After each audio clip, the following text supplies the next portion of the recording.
Hello and welcome to Sunday Night Soccer here in the soccer neighborhood. I'm Jay here with my good friend Michael Dublis. Mike D, how you doing, man?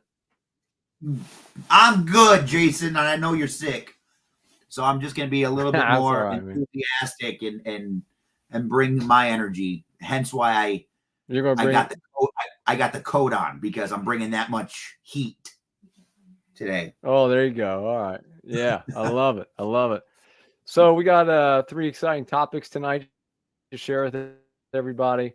The big news is last night the U.S. men's national team had their first game with the new coach Mauricio Yes, sir. Pochettino, which brings us to our first topic. Maybe the technology and the Wi-Fi will work. Man, you gotta love it. So I don't know if you While we're guys waiting know on this, that, Men in Blazers. That was awesome that they did that.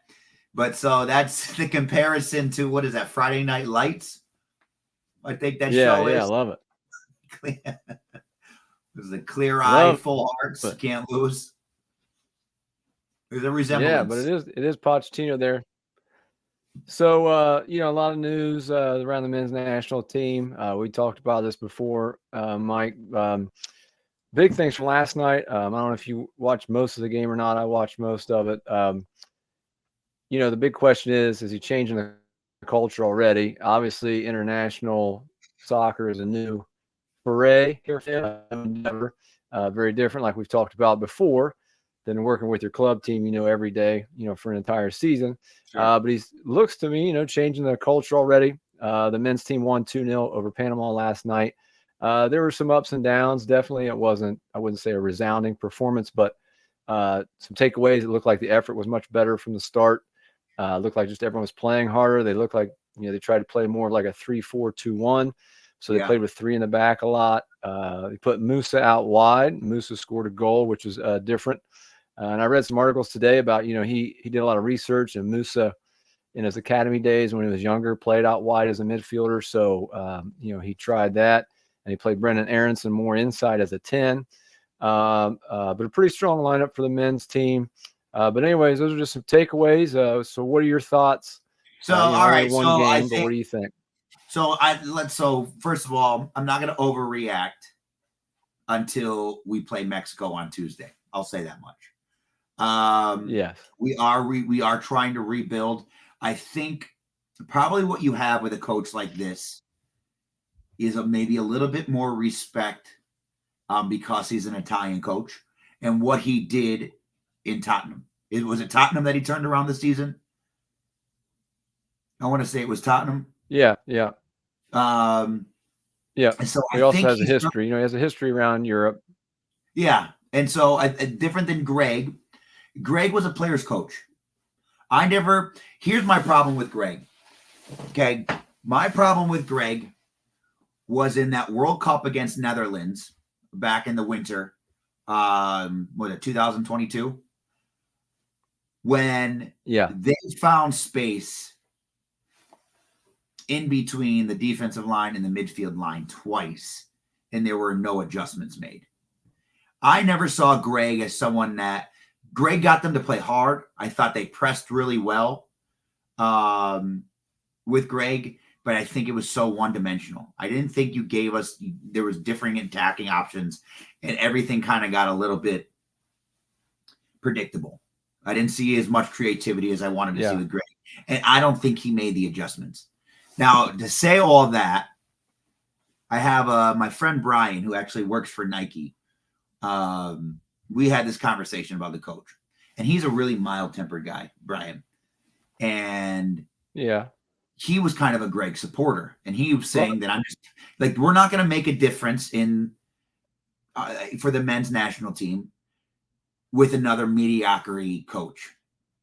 Mediocrity is not going to fix mediocrity, is what he's saying. So slightly above, slightly low, it's not going to make a difference. So he was saying, let's do whatever now, and then before the World Cup, go get Klopp or whatever the hell it is. And that's kind of what he's saying. It's like it doesn't make a lot of sense because the men's national team job is, how hard is it for you to really change the culture, like for that team? Like that's got to be a super challenging job. You don't get the team. You don't get the team. That, You get these international friendlies. It's not like you're training with them consistently. You know, their club is where they're making their money. It's where they're making their living. That's their priority. You know, and this is, I mean, what? I mean, the incentive for international play is what? Probably more recognition. So it's giving you more clout in that sense, and the pride of playing for your country. And then you get to play on the biggest stage in the world, which is the World Cup, and different type of tournaments there. So I think being an international manager is probably extremely challenging on how can you quickly impact your 11 or your 14 or whatever you have that you're going in there with that are going to be playing, and then picking the right people to play. Like what I thought was interesting that I liked right away is he had Sargent playing. I think Sargent should be playing. Got Sargent up top, but then again, he made me eat my words when I feel like he had a layup of a goal and he hits it wide. You know, So I'm curious to see what he does that's different from what I know about the culture from people that are around the U.S. men's national team. Is that we have a lot of prima donnas. We have more than we ever had before. You know, I think before the U.S. men's national team had a more of a blue collar, you know, approach to things where you didn't have a lot of international attention. And now with Pulisic, the most renowned American ever to play the sport, and then people like Sergio Dest, Tyler Adams, McKennie playing in bigger clubs. It's who am I forgetting? Gio Reyna, where the hell is he? Oh, I mean, it's all kind of, Weston McKennie. I believe Gio Reyna is out right now. I believe he's in. But yeah, there's a whole list of them. Yeah, I would agree. I mean, I think the consensus is, you know, they've gotten some criticism for being a little soft, and maybe the players coach thing went a little too far, you know. Right. From what I saw, and like you said, I think this is just off the top of my head, but I think right now he's down to like eight international windows between now and the World Cup, which I think a lot of people don't understand, because you think, you know, the casual sports fan thinks, you know, well, there's 2 years till the World Cup. But like you said, they brought him in this week. They had 4 or 5 days together. They played last night, and now they're going to play again Tuesday, and then that's it. And they go away for a while, for another month or so. And I think that will be the biggest challenge, is how much. I think that's the biggest question that everybody wants to see, is how much change can you really create in that, you know, time frame, because it's not as long as what people think. So that's, I guess my question is, so like what I liked about Klinsmann, I think Klinsmann was probably the best manager in my lifetime that I've seen. You know, I feel like he tried to vertically impact the United States system a little bit more. He brought in a little bit more approaches. Like, I think it was because of him that now kids play 4v4, 7v7, 9v9, 11v11. You know, he had more emphasis on kids getting touches and having opportunity on the ball. I think his persuasion there, like, that's where you get the most out of, I think, your manager, if they can, or impact the cultures, if you will, is if they're vertically impacting the system and the culture and defining what it looks like. So we're yet to kind of see that. Yeah, I mean, you know, you mean all the way down, like impact, right? Like, yeah, right. Going, you know, the youth and molding them upwards and streamlining the system with America. That's the biggest challenge that we have, right? Is how can we streamline it? Like we spent the first 2 episodes talking about that. So I'm excited about him. I like the fact that I like that he's Italian, because I'm Italian. I like that. But I like that he's been able to make impacts at notable clubs.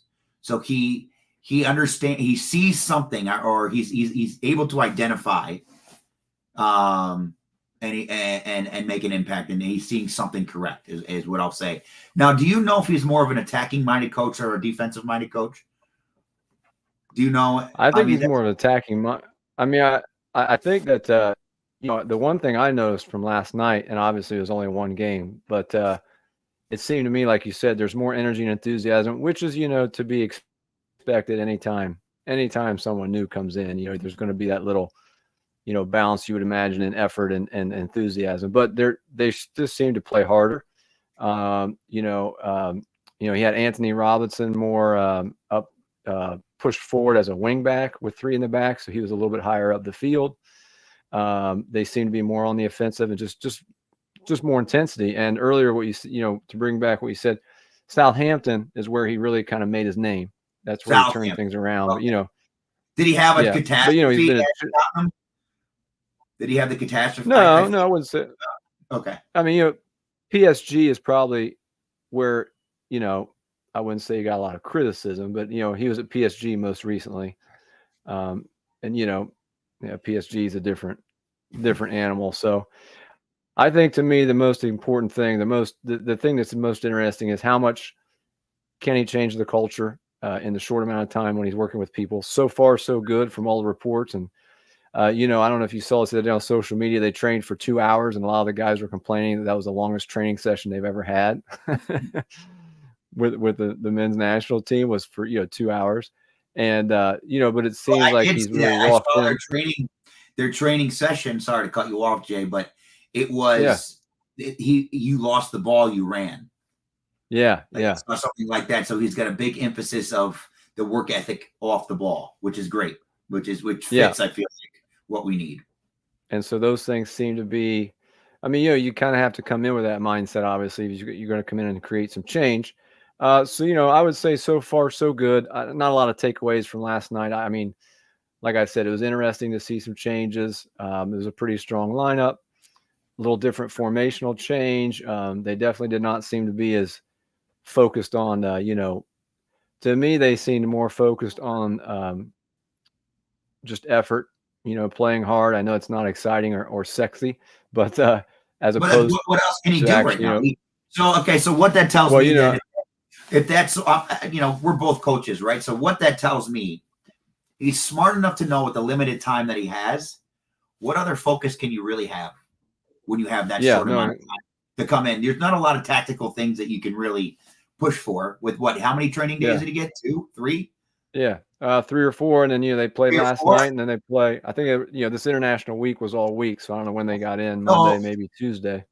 So he seems to understand the language and the responsibility and the fact that I got limited time. I need to be clear, concise, and this is what we're going after. This is going to be our DNA. And so if work ethic and grit is going to be it, you just want a marathon. That's fine. That's what we want to see. We want to see people work like that.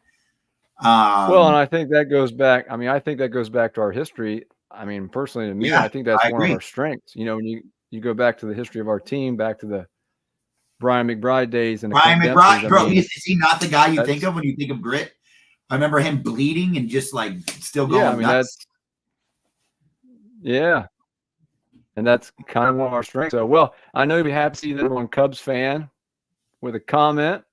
This is a great question. I don't have the answer, but we'll try. Does Poch really realistically have the time to make this version of the men's national team his team?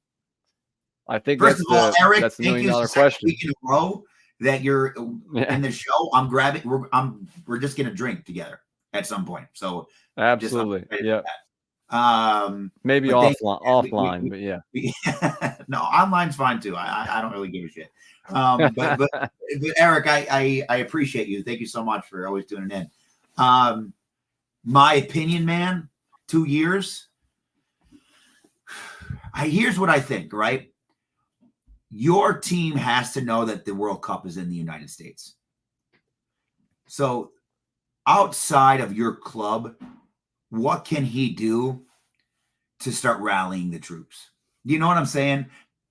Yeah. Jay, like, I feel like this is on our home soil. We need to show up. So maybe there's a little bit more of an emphasis where he's going to get some more time. Maybe he'll find some more time. But yeah, it's a short window for sure. I think that's the big question everybody wants to see. My best guess, I guess, if I had to make an assessment, what I would say, that's what pisses me off about the Copa. Like, why didn't we do this before the Copa? Like, what a huge miss. Like, you had a really big international tournament that you could have, like, okay. You mean the part when they released? You mean when they released the coach? Yes, and then they brought him back. We all wanted it before. After the World Cup, we were ready. We were done. December, whenever that was, we were ready. Yeah, and then Pulisic that was I don't know. No, that was a big issue. I think that I think he can create. I think he has the time to create a lot of change. I'm not sure if you can say, will he make it his team and exactly the way he wants things. I think he has enough time where they might be able to squeeze in and create a good amount of change culturally and on the field. But that's a great question, Eric. We appreciate it as always, and I think that's probably the most important thing that every U.S. soccer fan, is dying to see how this plays out. To see how much change can he have on the overall program. So we appreciate it as always. Anybody else out there, send your comments in tonight. Like we said again, they did win 2-0 last night, Mike D, but it was 1-0. Panama had a chance to level the score like in the 90th minute, and we scored, I think, the second goal in about the 94th minute. So it wasn't as decisive as what it sounds, but I would say overall it was a step in the right direction. I like the effort that was shown. I thought he looked sharp. Our Achilles heel, in my opinion, is our back line. Still looking for some more. And we look different without Tyler Adams. I mean, I know Tyler Adams had back surgery. I think he's expecting to be back actually relatively soon. But then I saw that on Instagram, so I don't know how real it is. No, but he and Serginho Dest. If it was on Instagram, it's got to be true. Most definitely, man. But some of those guys will definitely make a difference. Yeah. Yeah, I mean, in my opinion, it's Tyler Adams and Pulisic are the most impactful players. Those that don't watch soccer, Tyler Adams just anticipates and does the 95% of the time you're off the ball, moving space so well, in my opinion. I just think he's a brilliant player, and he reads really well, and he really does cause a lot of frustration for any attacking team, the way how defensive minded he is. So I think Tyler Adams is brilliant. Serginho Dest on the ball. I mean, he's so creative on it. Lacks a little bit defensively. Robinson is such a surprise to me because he looks like he's got an ASO touch. No offense to ASO players. No, but he's athletic. He's super athletic, and he's I'm eating my words now because he used to make me cringe to see him have this touch. But I mean, he's tearing it up at Fulham. He really is an impactful player. I digress. That's an American player right there. That's a big step for you right there. I tell you what. Oh, we got our number 2 caller on the line. Are you ready? I hope you're sitting down for this one. Hey, our second favorite viewer. When She's will hot, soccer? By the way, he is fine. When will soccer become the number 1 sport in the U.S.? Good question. I'll let you take that first. You want me to start with that one? Yeah. Or will it? It will. I think football's on the decline. I think what's happening, with soccer is that it's quicker. It's a little bit more digestible. And once we can ingrain it into our culture and it becomes more part of our culture, you're going to see things rapidly change. I think the uptick is starting to happen. Yeah. But it's nowhere near basketball or football. Nowhere near. Yeah. As far as how media covers it, how the exposure to it, the clout that the players get. But what's undeniable, but what helps this is because the more that the world becomes more global, I think the more that America sees its opportunity to put their stamp on it. And so I think you're going to see media start putting more emphasis on it. I think you're going to start seeing brands want to put their culture behind it more. But here's what I'll say. Once it can be ingrained with our pop culture, you're going to see it switch. That's my long answer to that. So not to skip ahead, but our cross culture topic of the day is we will compare baseball history in the U.S. with soccer history. So stay tuned for that, kids. Yeah. But before we get to that part, I don't know. Honestly, I don't know if it ever will become. I do think it's possible. I don't know if it will ever become the number one sport, but I do think it's possible just because of the popularity. I do. I strongly believe it will. Football, American football is going to be difficult to overcome. Basketball is always very popular, but I do think here's an interesting point for you real quick. Playoff baseball. I know you're a Yankees guy. Okay. Yes. My wife's a Yankees fan. There you go. All right. So, I do enjoy playoff baseball. I don't watch a lot of baseball during the regular season, but I do enjoy, October playoffs, close, tight games, all those things. Well, my family, the kids and I, we were talking the other day about when you said digestible. I think that's interesting because we watch a lot of soccer, obviously, and soccer game, is pretty much, there's added time, but 45 minutes, you know what you're going to get, and that's it. And now we're in the season right now in October, college football, NFL. I mean, a Major League Baseball game. I know they changed the rules a lot to speed things up, but you're talking 3.5 hours, for games. And I do think one thing that soccer has going for it is your comment about being more digestible. I think it's more action, there's no commercials.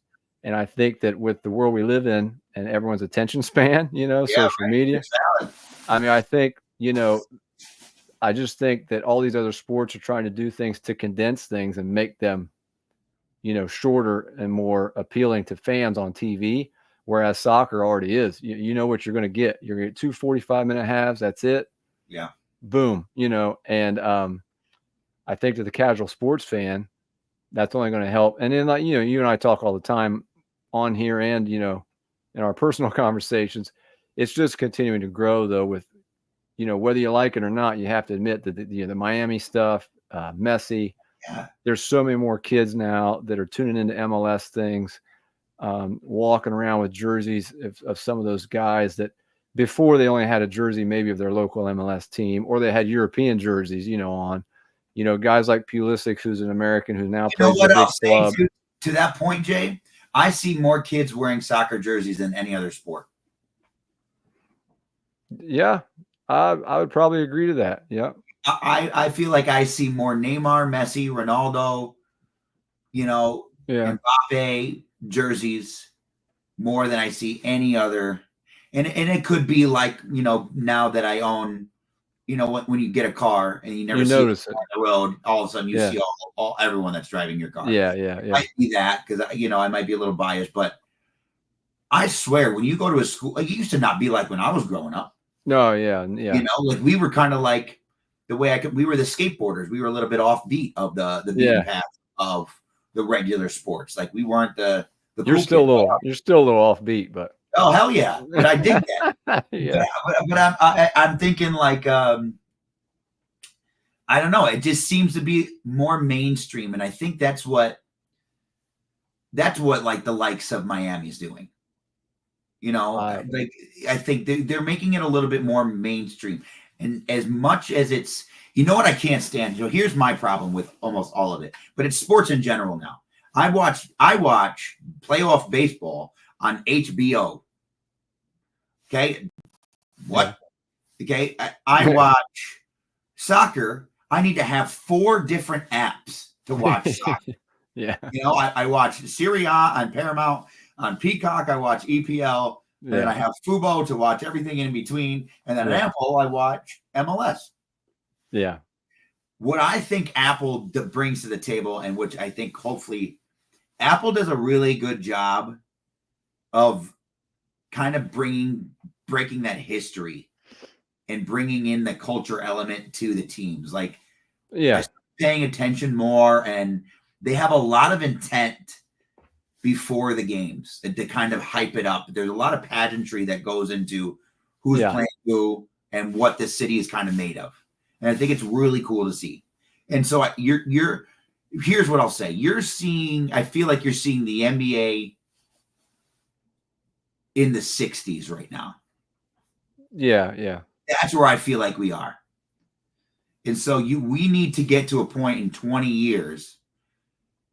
The only difference is that there's already these top leagues. Like NBA didn't have to compete with that, so that's a terrible comparison. Yeah, I know what you're saying. Yeah, but I feel like as far as like the trajectory's going, yeah, it's like much faster. I would 30 say. years, can we have, and like to your point about creating fandom, like we talked about last week, can these players now that are growing up with the Columbus Crews not want to go play for Real Madrid, but want to play for Columbus Yeah, Crew?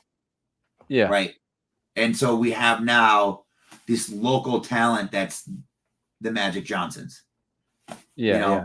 That the country like just loves. And shout out to Aiden Morris, former Crew player. He got a game started at center midfield last night. Did pretty well. Oh, that's nice. There's another change there for the How team. old is he? He's only early 20s, 2021, I think, something like that. I mean, he's still very young. Yeah, yeah. And he's doing a great job, at Middlesbrough right now. So anyways, overall, I'd say positives, a lot of positives from the Pochettino era so far. We'll see how it goes. Like you said, let's maybe reconvene, let's say next week, and see how the game with Mexico goes. Yeah, we'll definitely bring in the Mexico-USA game if USA wins next Sunday. Yeah, see how that goes. So all right. So moving on, our next topic, switching over to MLS. I have a couple things to say about this. We're going to talk about the MLS playoff format. They're coming up here in about 2 weeks. There's about 1 week, I believe, left in the regular season. And I feel like when you and I talk about this is how you and I feel about all the leagues that are around soccer. Yeah. And as much soccer as you and I watch and we're around every day, that if you and I don't completely understand the playoff format, yeah, right. Like what the hell's there's something wrong. The casual fan is not going to, So just a quick rundown, as you can see there on the screen. 18 teams out of 29 qualify. 9 teams from each division. The 8 and the 9 team play one wild card match, so it's just a single game. Then you go to round 1, and it's a best of 3 series, which I don't know any other league in the world. If you're out there somewhere watching and you can correct me, please message us right now in the comments. But I don't know of any other league in the world, Mike D, where there's a best of 3 series, not a home and away. But regardless, then it goes to the conference semifinals, which is a single game again, conference final, single game, and then the league final. So it just goes back and forth. So my first issue before I turn it over to you is, what's your stance on 18 out of 29 teams that qualify? See, I think that's bullshit. I think, here's what I think. You know what football does so well? 1 game a week, and every game means something. Yeah. That's what football does so. It's a big soap opera. Like it just it makes the dramatics so important, right? It makes the execution so important. I think playoffs should be 8 teams. I think 4 from 4 and 4. 4 and 4. Yeah. I think you make it extremely hard. Now, what that does, which kind of sucks, and maybe you do another type of playoff system, maybe like March Madness. Maybe you have an NIT type tournament. I don't know. Yeah, second level, Europa League kind of thing or something, maybe for money basis. I don't know. Yeah, I think you got to make that top, getting to that top 8, extremely difficult, and have it mean something. Yeah, I agree. I think that, to me, I just feel like, I mean, that's roughly 2/3 of the league. 2/3 of all the teams qualify. I mean, you look at Europe. You look at Europe and all the even for people out there that don't watch a lot of soccer, in September, even in October, which is early in the season, people on TV and talk shows and social media everywhere talking about Champions League spots. Because only the top 4 in the larger leagues, qualify for the Champions League, and that's out of 20. You know what I mean? So, and let's be real. I just think that 2/3 of it's ridiculous. But let's be real. People aren't going to MLS games yet because their team is good. I don't think that's like the caveat. Like it's a different. It's still like a different experience. Like go experience a soccer game. It is different than any other American sport you're going to feel. Now I could be. I know I'm wrong. I know I'm wrong in the sense that yes, if your team's good and they're winning, you're going to draw a larger attendance. Yeah, sure. Yeah. But what I'm saying, like baseball, like baseball, what out of how many teams that there are, and how many get in? Like we're already down to 4 teams left. Yes, the division. It's already right? we're at the ALCS and the NLCS. Yeah. So you're down to 4 teams already. Yeah, like I just think. I think it needs to be more prestigious to make the playoff. Is what you know. Yes, it needs to be more. If we're gonna have MLS play, like have it mean something. Like have it be really hard. And if you want to copy other leagues around the world, do more in-season tournaments. And they're already starting to do that. But make the playoff, keep that American playoff format, because I'm for that. I actually like that. Yeah, I'm okay with that part. But make it difficult. Like what if they? I mean, you know what I'm saying? Like make that difficult. I think 8 teams makes sense. I agree, and I think that my two biggest. I agree with you on the playoff system. I know some people out there that love the traditional European thing, may not like that. I'm okay with the playoff thing. I like that. I think in our country, I think it's a good thing. My two biggest issues with the current format is, number one, how many teams make it, because it's like 2/3 of the teams. And then my second thing is I don't like at all how they go back and forth between all these, a one wild card match. Okay, great. You win, you're in. Okay. But then it goes to a best of 3. But then it goes back to a semifinal, like a proper semifinal, and all the other tournaments in the world. It should just be a playoff. A playoff, cup. One and done. Yeah, I just don't like how it goes back and forth. So that's my biggest thing. We have another comment here from caller on the line, Danielle Dublis. Mason wants to know, what's the MLS playoff atmosphere like? Good question. I do not know that firsthand. I'm hoping that you actually have some insight on this, Jay. I do have some insight.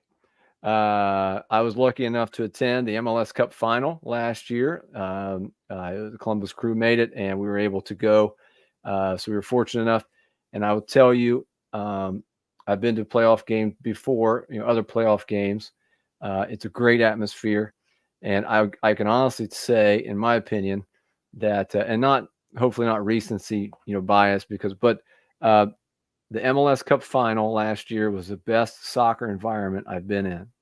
And it was 20,000 people. You know what I mean? It wasn't, I've never been to a, Real Madrid Barcelona game. I've never been to a Rangers Celtic game, but here I've been to a World Cup game when the World Cup was here.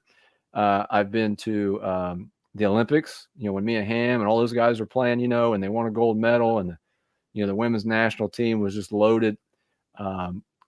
And that was great, but it was just the atmosphere. And you've been to an MLS game and you've been to a Crew game at that stadium, but the atmosphere was just, I don't know how to explain it. It was just like I felt like you were at a real cup final that could take place in any country. Isn't that funny how we say that? This is how brainwashed we are to like downplay us. It's like a real, like we can make it, it's real, like, because how much bullshit we've heard about how it's not good enough. Like, well, I think in the past also you see too many MLS games and things where they're in these big NFL stadiums, right? You know what I mean? And there's 20,000 people, but it looks awful because it's in a 80,000. Well, the one in Atlanta had upwards towards 70,000 people for the final. Yeah. know. But I think I in my experience, I would just say it's amazing if you're anywhere around, and if your team is in a situation, or if you're around somewhere, I think you have to experience it, because it's a great atmosphere. So and here's the thing, like I'm not going to try to be like Trump and say the size of my rally it means everything, because that's the nice thing about soccer is like when it's smaller and intimate. I think sometimes that's better. Like, and that's what I like about soccer. Like the intimate settings in stadiums are fantastic. That place, I mean, I'm not joking. People were singing from start to finish the entire 90 minutes. Yeah. Never stopped.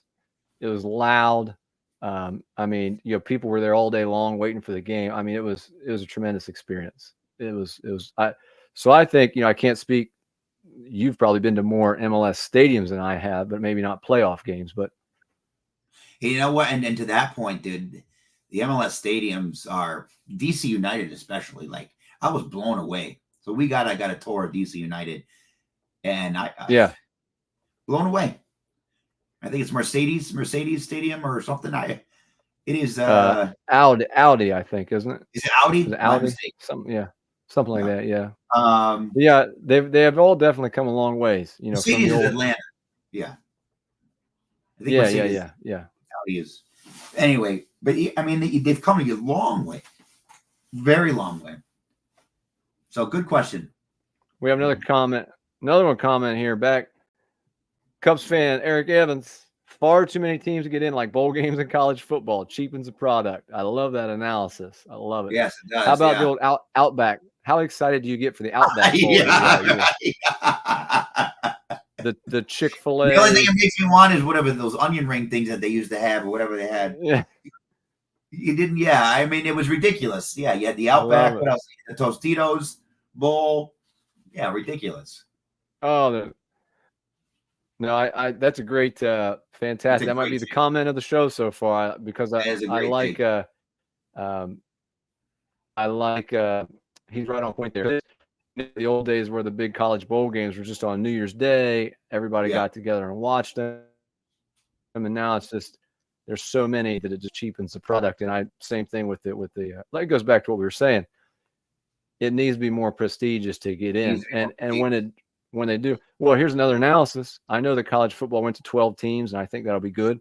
But how crazy has college football been the last however many years when only 4 teams got in the playoff? Yeah. I mean, you know what I mean? People went bonkers and watched those 2 or 3 games, even if you didn't like, you know what I mean? It just because only 4 teams got in. So I mean, how you're talking great about comment. 200 and something D1 colleges. You know, you're narrowing it down to 4. That seems reasonable. Yeah. But great comment again. So Eric's killing it today.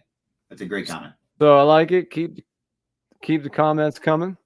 So with that, moving along from our Cubs fan, let's move into our third topic of the night. Mike D, you ready for this? I'm ready. I'd love to hear your analysis on this. So our cross culture question of the week, and you and I were talking throughout the week. I thought this was interesting to bring up. So we looked up some facts. Who do you think has the greater history, the tradition? Because in the United States, probably the thing that is the most comparable would be baseball. It's our longest standing sport compared to soccer. So baseball started in Cooperstown, New York, officially 1839. It flourished in New York, in the late 1800s. National Association of Baseball Players formed in 1871. The first official World Series, 1903. There are currently 30 MLB teams, and there are an additional about 120 minor league teams around the country. On soccer, on the other hand, there's a first written soccer experience in 1170. All right, 1581, London's Boys Merchant Taylor School played an organized game. 1824, the first football club formed in Edinburgh. The Football League formed in 1881. England, obviously, kind of considered the home of soccer, even as small of a country as it is. 57 leagues are in their national league system, and as I think most people know nowadays, there's pretty much some sort of a professionally organized soccer team within about 2 miles of each other or less. Anyways, so just some interesting facts there. I know you look like you're busy on the Google search engine. Well, you know what I was looking opinion there. Okay, so all right, so I got things for you. So I love it. When was the first professional soccer league in the United States? It was called. That would be league. The American League of Professional Football is what it was called. I would say in the 1920s. 1894. Wow, I would not have guessed that. And you had the Brooklyn Bridge Grooms, Baltimore Orioles, Boston Bean Eaters, New York Giants, Philadelphia Phillies. There's your Giants. I know, and Washington Senators. All which became Like what? And then they turned into baseball teams. Baseball and football. Yeah. Interesting. They weren't called the New York Giants United FC. No, they were exactly. Oh my God. Can we get rid of those 2 letters? So here's what I'll say. I knew that would get you. I saw a good point, right? Like, yes, soccer is behind compared to the rest of the world or the juggernauts of the world. And the negative to that is because of how the size of our country. So why can't we produce? Like, that's kind of like, why don't we do this? So here's what interesting. I heard this take from Davies. I think they do those pundits like him, Dempsey, Onyewu. Yeah. They think they do CBS sometimes. Anyway, he had a good saying. He was going up against Thierry Henry, actually. And Thierry Henry really pissed me off with his take on this. He was saying, why don't we just acknowledge the fact that USA is having progress rather than always shitting on them and always putting them down? Like, why can't we acknowledge that we have progress? Like, the United States ramped up like from the 1930s, 20s to the 1950s in soccer, and then took a hiatus basically where the sport got no attention until 1990, later 90s. And then you saw the resurgence, and now we're here now. So we've really only put 50 years into the sport, where you're looking at this and you're seeing 1581. What? Like it's not apples to apples yet. And I mean, you think about baseball's flourished in our culture. Like, that's why who's got the greater history, in my opinion, as an American? Baseball. Because of how, but I only say that because I grew up with getting baseball cards, getting the gum out of baseball packs, by eating Babe Ruth's, like being a Yankee fan, like singing, what is it, the 7th inning stretch, Crackers and Cracker Jacks or whatever. Yeah, take me out of the ball game. Take me out of the ball game. Like, we had jingles, like it's more ingrained into our culture. We don't have that. We don't have that type of history, and that's what I'm talking about, it being pop culture. And can we get the goddamn songs right, please, when we do for our chance for the U.S. men's national team games? We have the best pop culture in the world, and we're not picking Michael Jackson songs. We're not picking like the most infamous songs that are out there that everybody knows and singing that at our games. That's all we need to do. That's it. We just yell USA. We just yell USA. A lot. It is. I mean, it's crazy. It's like, dude, no, just go pick the top 10 songs, and do that. Like, I'm sure we can do what, man. Like who you can do. What's the song? Born in the USA, man. Little Bruce Springsteen. Born in the USA is fine. Yes, but at the bar, what's the song that everyone knows that they sing? Do you know what I'm talking about? Piano Man. The song. Depends on what bar you're going to. Anyway, I hate to say it because I think Boston Red Sox play it, but you could do that. You do Frank Sinatra. I mean, there's so much you can do. You could do The Boss. You can Take Me Home. Yeah, there's just so much. Take Me Home. Take a folk song. Yeah, Sweet Home Alabama. Sweet Home Alabama, right? Yeah, there's definitely. There's so many. We screw that up. Definitely need some improvement in that area. But we don't have. That's the whole thing. I think that we don't have the history. Soccer in general, globally, 100% has amazing history. 100%. But like, I have to research that shit. Like, you know what I mean? Like baseball. Yeah. I just, all of a sudden, I'm 12 years old and I know this stuff. Like, that's the difference. Well, like you said, it was ingrained in our culture. It's just, and I don't think there's anything you can do to make up for that. I think, though, that I do think that it is catching up quickly. Yeah. It's just going to take time. That's the frustrating part. But I think if you think, I mean, think back 10 years ago. Think of how much progress it's made in 10 years, though. How many teams now all have their own specific stadiums. the Miami thing, and the Messis and all these things, dating back to when Beckham came over here. I mean, so I think it's I think it's catching up much quicker, but it's just going to take time. There's just nothing that can replace that. Really, it's going to take some time. Yeah. Yeah, and I think I think it's an interesting point.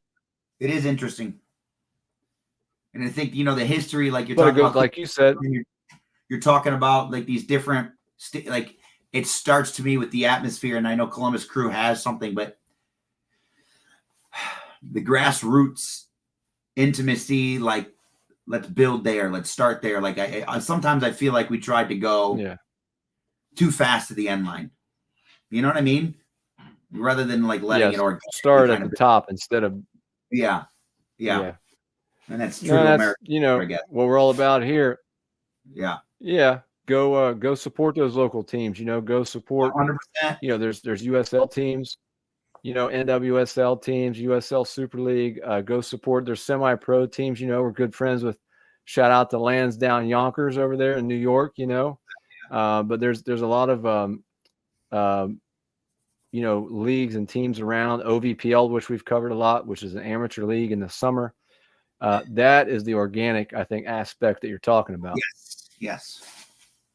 Yeah, and I'll tell you what, a step further. And so it all starts there. I don't know, like in your city, like for us in Grand Rapids, support your local Hispanic league. Like to me, those have like the best atmosphere a lot of the time. That's super organic, that's super grassroots. It's just people that really love the game, and are passionate about their Sunday league. I think those are fantastic. So absolutely.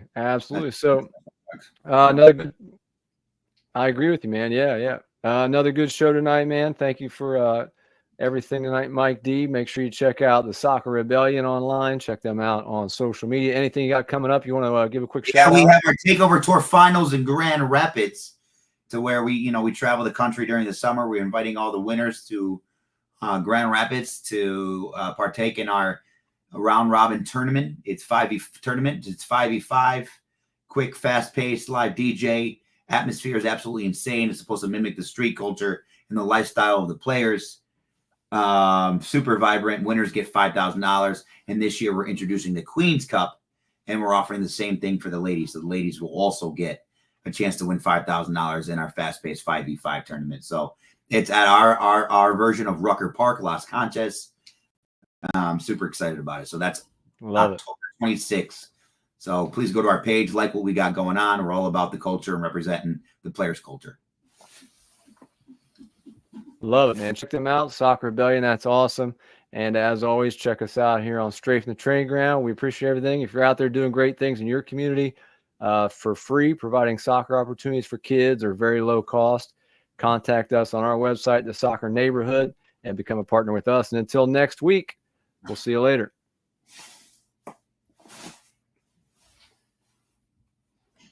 All right, man. Good. That was fun. It's always fun. I like it. Pretty good. Yeah.